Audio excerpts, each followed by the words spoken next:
Hello mga Mars! For today's video ay pupunta tayo sa Kazakhstan. So, ang flight nga pala namin dyan is 9 AM at ang dating namin sa Kazakhstan ay 2:30 PM. So, ayun nga, kararating pa lang namin ng airport ay may nagturo na. Nagtaxi na nga lang pala kami papuntang airport, which cost nasa around 80 dirhams plus. We book our ticket through online sa AirAsia website, which cost 5,100 dirhams para sa aming apat, with 20 kg baggage allowance without meal. Don't forget to do the online check-in para mas mabilis ang pag-check-in. After namin mag-check-in is nagpapalit na po kami ng UAE dirhams to tenge. Actually, ang plano ko po dyan is ipapalit yung dirhams to dollars kasi yun yung napapanood namin sa mga vlog. Pero upon transaction, in-advise po sa akin ng agent na bakit hindi na lang daw po UAE to tenge para maiwasan nga naman yung charge. Kasi kung dollars pa yung bibilin ko tapos doon pa ako bibili ng tenge sa Kazakhstan, magdo-double charge pa ako. Tapos kung may susobra daw, pwede na namin ibalik sa kanila without any charge. Nagpapalit ako ng 4,000 dirhams which is equivalent to 500,000 plus tenge. After 4 hours of flight, we arrive at Almaty Airport. Ay, napakalamig po talaga. Parang yung Christmas feels talaga. Enjoy na enjoy ang mga bata. So, sobrang saya ng mga bata. Sino yung kanta ng Merry Christmas? So, ayan, paglabas nga po namin sa aeroplano is numiretso kami sa immigration. Tinignan lang naman kami yung normal procedure po. And then, napaglabas namin dun sa immigration is kinuha namin aming bag. Tapos, bumili kami ng SIM card. Around 6,000 po yun. 6,000 tenge. Good for 1 month na po yun. By the way, free visa nga po pala ang mga Pinoy sa Kazakhstan, kaya wala pong bayad. And pagkabili po namin ng SIM card, nagpabook na po kami agad ng Yandex.Go. Ang binayad po namin sa Yandex.Go is around 2,300. Kasi 20 minutes lang naman po siya away from the airport. Tinutuloy namin yung Airbnb. So, pagbaba nga po namin na Yandex.Go ay nag-aabang na sa amin yung may-ari ng Airbnb. Advice ko nga po pala, kapag nagpabook kayo sa booking.com is kailangan ma-message nyo rin po sa WhatsApp yung pupuntahan yung Airbnb para sure na may booking po talaga kayo sa kanila. For Airbnb, we paid 30,000 tenge for 2 nights na po yun. Wala po siyang kasamang breakfast. For the price itself, wag po tayo mag-expect na medyo kagandahan. Pero for me, okay na siya. Kasi kompleto naman ang mga gamit and matutulog lang naman tayo. At ang mas mahalaga, lapit siya sa mga location or tourist spot na pupuntahan namin. After we drop our bags or things sa aming accommodation, ay lumabas na kami para pumunta sa Green Bazaar. Just 5 minutes away from our accommodation. Pag nag-Yandex.Go, makakarating ka na dyan. By walk naman, I think 10 to 15 minutes. So ayun, pagdating namin dyan ay umakit-akit kami dun sa may restaurant kasi nagugutom na kami. Naghahanap nga ako ng plof or pilaf kasi dyan daw talaga masarap. Pero pagdating namin ay ubos na nga daw. Since gabi na nga at hindi pa kami familiar sa lugar, ay nagtry na lang kami ng ibang pagkain. Nyo na rin pala yung Google Translate nyo kasi talaga hindi sila marunong mag-English. Kaya habang tinuturo sa akin ni Madam yung mga pagkain, sabi ko tagi-tig-isa na lang kasi hindi rin naman kami magkaintindihan kahit hindi rin chicken, beef, yan, hindi rin nila alam yan. Kaya sabi ko, sige, 1 each. Then, yun, naintindihan niya. Umorder din kayo ng tea sa kanila as in napakasarap. So for 3 courses with bread na kasama na and tea ay naka 7,100 tenge kami. Busog na kayo noon at madami pang leftover, makakapag-uwi pa kayo sa bahay. And nakalimutan ko, on our way nga pala sa Green Bazaar is, syempre wala pa kaming small bills. So yung Yandex ko ay walang pangsukli sa amin. Kaya tumakbo pa ako dun sa may lot o rakat ba yun, nabilihan ng mga chocolate. Bumili ako para masuklian yung 10,000 hindi ko na nga lang na video. Pero 2 minutes walk or 3 minutes away lang naman yun. Kaya pag pumunta kayo ng Green Bazaar, pumunta na rin kayo dun sa lot. Doon nabibili yung sikat na chocolate from Kazakhstan lang na mahal. Nasa around 800 plus or 900 tenge yun, yung per piece ng chocolate na yun. Bumili nga rin pala kami ng fresh juice sa Green Bazaar, which cost 3,600 para sa 2 small bottle. Right after namin kumain, ay lalabas na sana kami papunta sa Pampilov Park and sa Cathedral nang may humarang sa amin na tindero. Bumili na rin kami sa kanya. Hindi namin sure kung makakabalik pa kami dito dahil nga limited lang yung time namin. Kaya bumili na kami ng pampasalubong. Ang halwa for 2 kg, ang binayaran namin ay 25,000 tenge. Pecan nuts naman ay 1 kg for 10,000 tenge. From Green Bazaar going to Pampilov Park ay 5 minutes walk lang. Hindi na kailangan mag-Yandex.Go. Pero kung wala kayong kasama mga bata ay mas mabilis lang. As in, malapit lang siya. No entrance fee. 7 PM pa lang yan. So, nagplan pa kami na pumunta sa Koktobe Park. At nagpabook na kami ng Yandex.Go. At sabi sa Yandex.Go ay 45 minutes ang biyahe going there. Pero medyo matraffic that night. On our way, kinancel namin yung Yandex.Go. At nagpauwi na lang kami sa bahay. Ang binayaran namin dyan sa Yandex ko ay 4,600 pero medyo na-scam kami dyan. Nagbayad ako ng 10,000 tenge, sinuklihan niya ako ng 5,000 and then nanghingi pa siya sa akin ulit ng 1,000. So dahil pagod na ako dyan at hindi nga familiar dyan sa money, ay nagbayad lang din ako at tinanggap ko yung sukli niya. Kaso itong isinukli pala niya sa akin ay Uzbek man. Kulang yun na Uzbek man yung binigay niya sa akin noong ipagbabayad ko na sa ibang tindahan. Sabi hindi daw sila tumatanggap nun. At ayun nga na-realize ko na na-scam kami. Kaya kayo, kung mag-Yandex go kayo or taxi, double check nyo po, huwag kayong magmamadali para maiwasan yung mga ganitong pangyayari. Advice ko na rin po kayo na pag nagpapalit kayo sa exchange, is yung maliliit na bills na lang para hindi kayo mahirapan sa pagsukli-sukli. Nga namin ng bahay ay bumaba muna ako para mag-grocery. Yung grocery store naman is 2 minutes away lang sa bahay. Ayun, para bumili ng tubig and some snacks para sa mga bata kasi kinaumagahan maaga kaming aalis niya. Kung bibili naman po kayo ng water, mas maganda kung yung malaki na yung bibili nyo tapos bumili na lang kayo ng maliit din para pang refill nyo na lang. Ayun yung dadali nyo sa mga biyahe. Or kung may mga dala naman po kayo ng mga tumbler, nakibuli na maliit kasi mas mura yun. Tapos pakinggan nyo, tinan niya, may kukwento ako sa inyo dyan. Nabili tayo sa supermarket. Pabili natin. Kaya pala lahat nung nasa tag doon, small. Akala ko lahat na binibili ko small. Small supermarket pala itong. May sobrang lamig. This is the city of Almaty. Sobrang lamig. At habang namimili nga pala ako dyan sa grocery, ay may nangyayari na pala sa aming bahay. Pag uwi namin, si Dave, nakadungo na sa pintuan, hinihintay na ako. Sa akin ay pupunta na daw kami sa ospital. Akala ko naman, nagdudugo lang yung inumin ninyo or niplayt kasi sa sobrang lamig. O yung mga minor lang. Maya-maya, nakita ko na si Ninyo, hawak-hawak ang kanyang ulo, na may bimpo, na may dugo. At sabing, sorry mami, I will not do it again. For me, nagpapakita lang ako na kalmado. Pero syempre, tatakot na ako nun kasi nga si Dave, nakikita ko nagpapanik na. Pero yung narinig ko naman si Ninyo na ang unang bungan ay, sorry mami, I will not do it again. Alam kong hindi ganun kaseryoso yung nangyari. Tumawag nga pala si Dave ng ambulansya pero dahil hindi nga sila magkaintindihan dahil hindi sila marunong mag-English, ang ginawa ni Dave, tinawagan niya yung may-ari ng Airbnb dahil yon sanay magsalita ng English. Good thing ay may nagtatrabaho siyang nanay sa ospital. Doon niya na lang pinadala ang bata at pinabook niya na rin kami ng Yandex ko. Kaya pagbaba namin ay may sasakyan ang nag-aabang sa amin. At pagdating nga namin doon ay hindi na kami pumila dahil nakaregister na kami. Kinuha na sa amin yung passport ni Ninyo ng may-ari ng bahay para isend na sa kanyang nanay. Tinahi yung noon ni Ninyo ng 60 chest daw masyadong severe kaya hindi na kailangan ni x-ray o CT scan. Hindi na rin kami pinagbayad.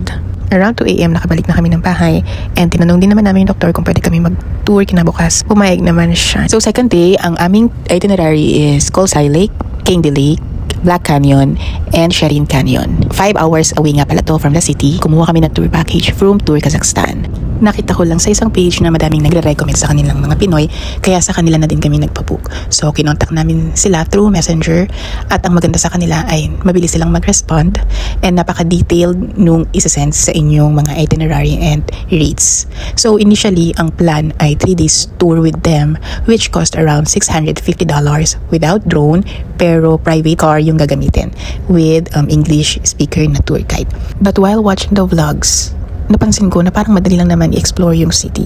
So, nagpa-change kami ng itinerary and ng package. Ang sabi namin, ang kukunin na lang namin ay second day and last day na lang ng tour package. Kaya, naging $480 na lang yung, $450 na lang yung babayaran namin.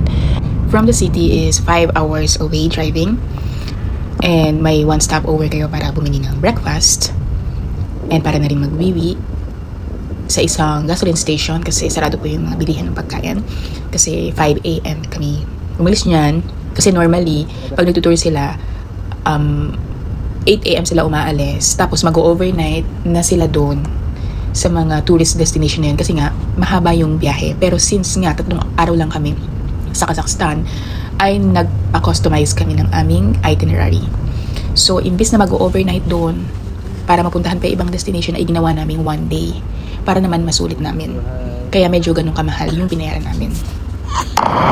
So within the day, ang napuntahan naming tourist destination ay 4. In-skip na rin namin yung Candy Lake kasi nga kailangan namin makabalik agad ng city dahil lilinisin pa yung sugat ninyo. So ang napuntahan namin dyan ay Kolsai Lake, Sherin Canyon, Moon Canyon, and Black Canyon. Napakaganda po ng Kazakhstan. Ini-invite ko po kayo na bisitahin yung bansa na yan kasi talagang parang nasa ibang mundo ka na. Kung galing ka UAE ha. Tapos January pa yan. So lahat balot na balot ng snow. Kaya ini-encourage ko rin po kayo na magdala talaga ng talagang pang winter outfit. Kasi hindi dyan pwede yung basta-basta lang na mga coat or jacket. Napaka-peaceful niya. Basta iba yung environment. Wala kang masyadong makikita niyan sa labas ng mga tao kasi nga sobrang lamig. May mga maliliit na village lang. As in, sobrang liliit na village lang na feeling mo magkakakilala lahat ng mga tao nakatira doon. Tapos medyo may pagka makaluma sila. Sa mga tao naman, sa mga locals, huwag mo nang i-expect na palangiti sila or approachable sila. Kasi hindi po sila ganon. Although, hindi naman bad thing yun. Kasi kung gano'n na talaga yung character nila, di ba? Kasi tayo mga Pinoy, di ba, mga palangiti, mga hospitable, pero sila hindi po gano'n. Pero mababait naman po sila pag tinatanong. First destination nga po pala namin dyan ay ang Colsay Lake. Pagdating namin sa Colsay Lake, ay may mga kabayo na nag-aabang dun sa taas. Tapos mag-o-offer yung mga may-ari ng kabayo na kung gusto daw namin mag-horseback riding, tapos gala-gala lang ganyan. Pero kami mas prefer namin maglakad kasi pababa naman siya. And kung tatanungin niyo po kung kid-friendly yung Kazakhstan, for me, yes po, pero hindi siya kasing kid-friendly ng Armenia. Kasi po ang Kazakhstan ay more on trekking, on walking, ganyan. Kasi yung mga tourist destination, may bababa ka pa, may aakyat ka pa, iba kailangan mo pang mag-taxi, tapos yung iba kailangan mo pa magkabayo, mga ganyan. So yun nga po, pagdating namin ng Colsay Lake ay nag-picture-picture muna kami sa bandang taas, enjoy yung snow, and then bumaba na kami papunta mismo dun sa may Colsay Lake. Nauuna kami ni Blight kasi nga po si Nino ay medyo wala sa mood niya dahil nga sa nangyari sa kanyang aksidente. Kasama niya ang daddy nga sa may bandang likod. So pagbaba nga namin ni Blight dun sa may Colsay Lake ay may mga nag-aabang na mga nangangabayo, nagpaparenta ng kabayo. At nag-offer nga sila na kung gusto namin sumakay at pwede rin maglibot-libot for 45 minutes. Pero sabi namin ay wala kaming time na maglibot-libot kasi nga kailangan namin makabalik ng city dahil nga si Nino may check-up pa. So, ang tinanong ko na lang sa kanila ay kung magkano yung pataas, paakyat, papunta, pabalik sa may parking. So, ang unang offer nila sa akin ay 25,000 daw para sa 2 kabayo. Pero sabi ko, ay, wag na, ang mahal. Tapos naging 20, 15 hanggang sa umabot kami sa 10,000 tenge. So, ayun, pumayag sila sa 10,000 tenge. Sakto, pagbaba ni Dave, sinabi ko sa kanya na sasakay na nga lang kami ng kabayo, akyat. So, sa una, ayaw niya kasi nga nakakatakot. Pero pinaliwanag ko na lang sa kanya na mahirap pag paakyat na. So, pumayag na rin siya.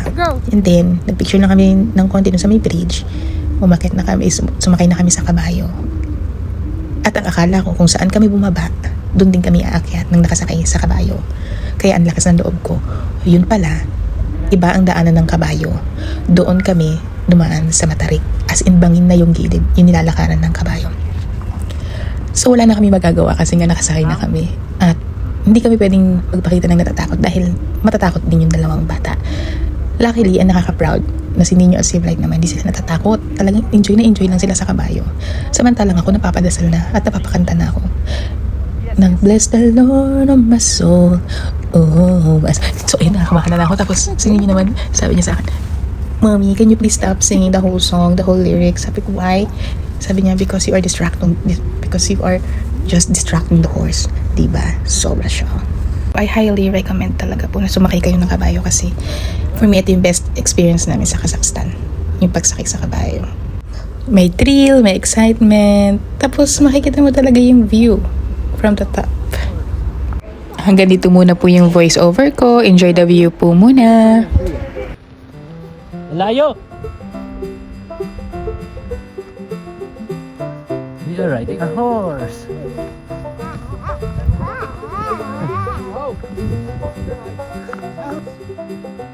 See, look, the other have one. So much horse.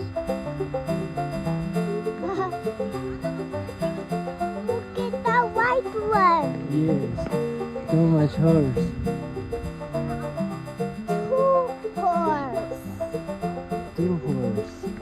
It's a two horse. Yes. Nino.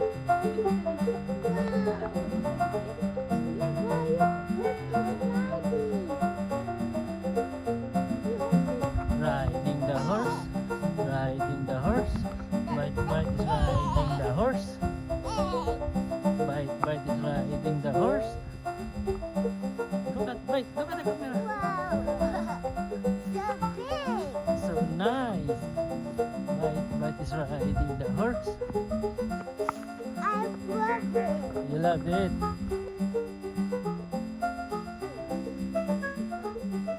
Horse.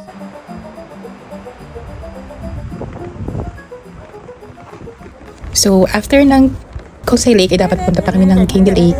Pero, kinancel na nga namin yun para makabalik kami ng maaga sa city. Diretso na kami sa Black Canyon. Sa Black Canyon naman, napaka-amazing ng view. Ayaw na nga bumaba ninyo dun kasi, ewan ko aware siya, yung Black Canyon ay mataas. At may bangin. Ewan ko, pero ako, wala talaga akong idea about dun, pero siya alam niya. After Black Canyon, next is Moon Canyon. Ito rin, napakaganda. Napapatanong nga ako kung man-made ba to, talagang nature. Kasi, sobrang ganda niya na parang niruler yung pagkakapatong-patong ng bato. Nag-spend lang kami siguro ng 5 to 10 minutes sa pagsa-sightseeing kasi napakalamig. Di namin matagalan yung lamig. Parang nasa negative 15 nung araw na yan. Diba si Blight, tingnan nyo, napakatapang yan. Napakataas niya na hindi siya nalulula. O yan, syempre may bluey dance tayo dyan. After Moon Canyon ay nag-lunch muna kami. We ordered the famous manti and pilaf, and it cost 4,600 each order. May kasama na siyang salad and bread. And for our tour guide, siya na lang din ang pinapili namin. So ang pinili niya is yung parang maliliit na manti na may soup. At habang kumakain nga kami ay parang nag-crave din si Ninyo dun sa kinakain ng tour guide namin. Kaya ayun na lang din yung in-order namin para sa kanya. Kaya in total is naka 16,000 Kazakh kami. May kasama na nga rin palang tea yung in-order namin. At in fairness sa mga pagkain ng mga Kazakhstan, masarap siya, hindi sila mahilig sa spicy. Kasi halos kapareho lang din nung pagkain natin, yung mga pagkain nila. Pero ang napansin ko ay mahilig sila sa mga karne, sa mga baka, ganyan. After we ate our lunch, ay dumiretso na kami sa Shireen Canyon. At dito naman sa Shireen Canyon, for me, this is the best among the rest. Ano kasi siya, maganda, kaso nga lang hindi kami nakababa doon sa ilalim. Doon lang kami sa taas kasi hindi ko alam kung paano pumunta doon. Kaya hindi na kami nakababa doon. At ayan nga, nag-walking lang kami dyan. Medyo malayo 1.5 kilometers ata yung nilakad namin dyan. May option naman na sumakay. Pero since busog na busog kami, naglakad kami. At nasa mood din naman yung mga bata maglakad. Ang cute, yung mga nakikita nyo dyan, ayan, mga bahay yan. Actually, ata yan guest house. At nabanggit din sa amin nung tour guide namin na sa bandang Almaty na yan is 80% yung mga tourist, tas 20% lang yung talagang mga lokal dyan na nakatira. Kasi talagang tourist destination lang siya.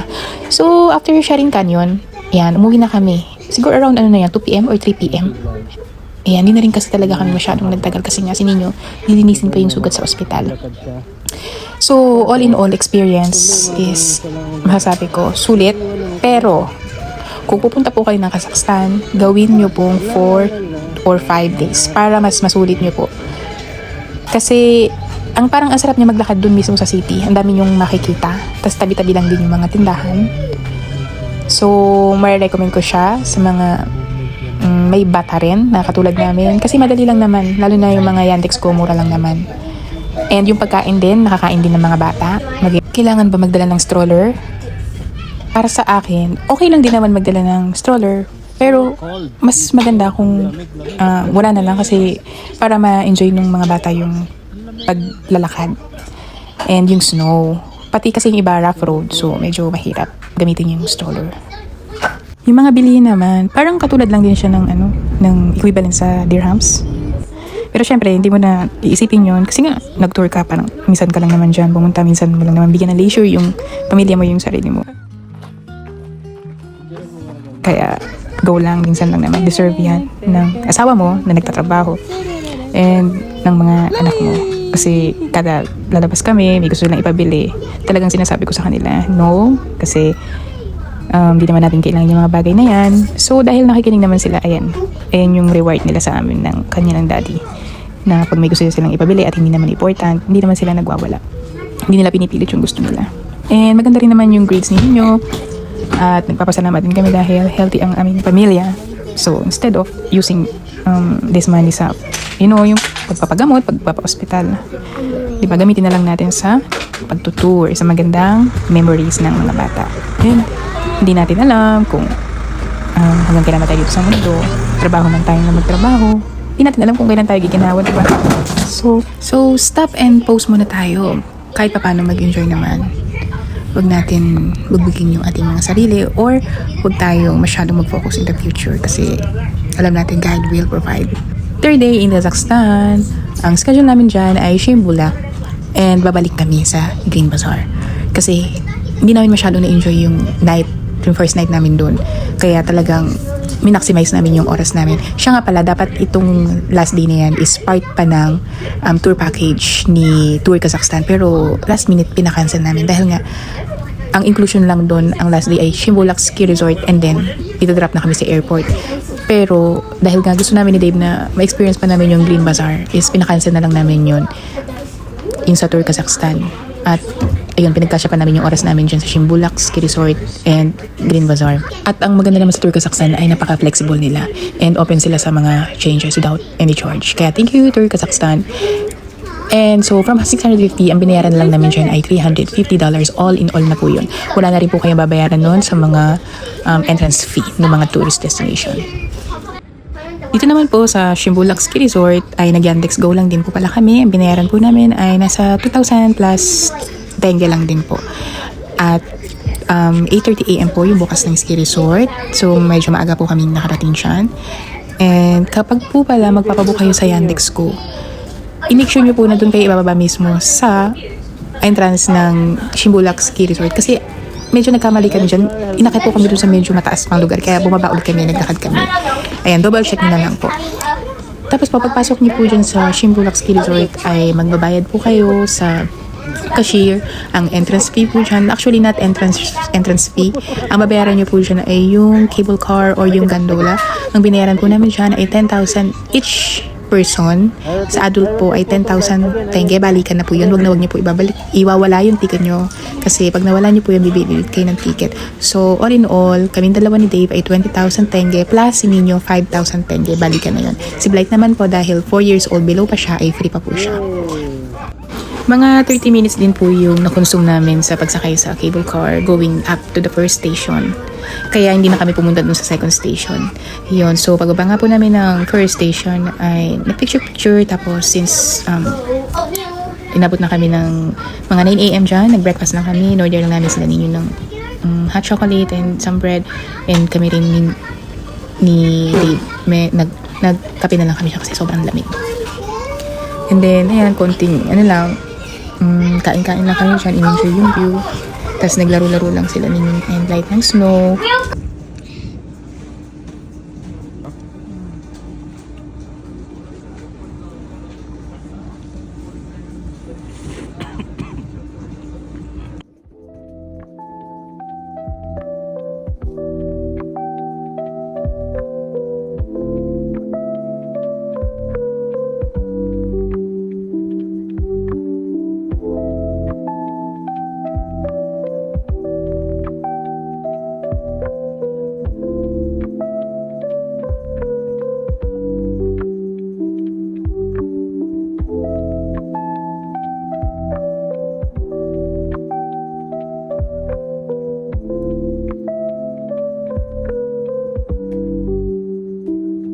After that, bumalik na po kami sa aming bahay para kunin na yung aming mga maleta kasi mini-message na kami nung may-ari ng bahay na kailangan 11:30 ay makapag-check out na kami or wala na yung mga gamit namin doon kasi automatic atang maglalak yung pinto.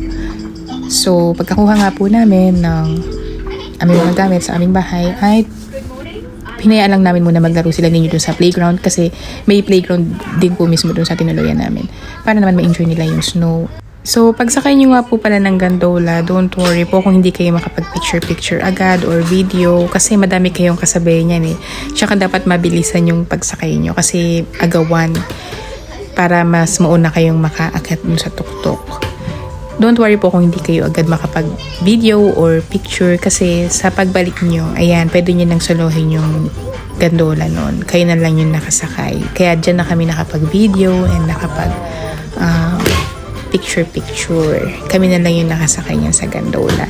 And pagpabalik na po doon sa pinaka entrance, mas mabilis na. Nasa 15 minutes na lang siya. Enjoy the view po muna ulit.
Right.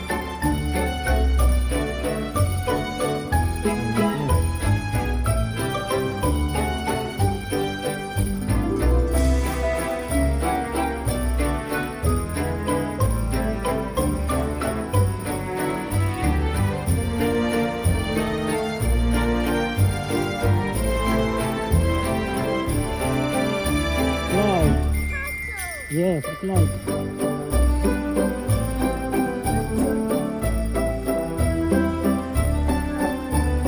Go down. And we're back to Green Bazaar. Ayan, so bumalik nga po kami dito para magdagdagan pa yung mga napamili namin kasi madami kaming papasalubungan pagbalik ng Abu Dhabi, kaya feeling ko kulang kayo kaya dinagdagan namin. And ayan, pagpasok nyo nga po, kung papasok kayo sa pinaka entrance, sa right side po kayo dumaan at dito po kayo bumili kay kuya kasi mabait siya. Kasi napaka-approachable niya.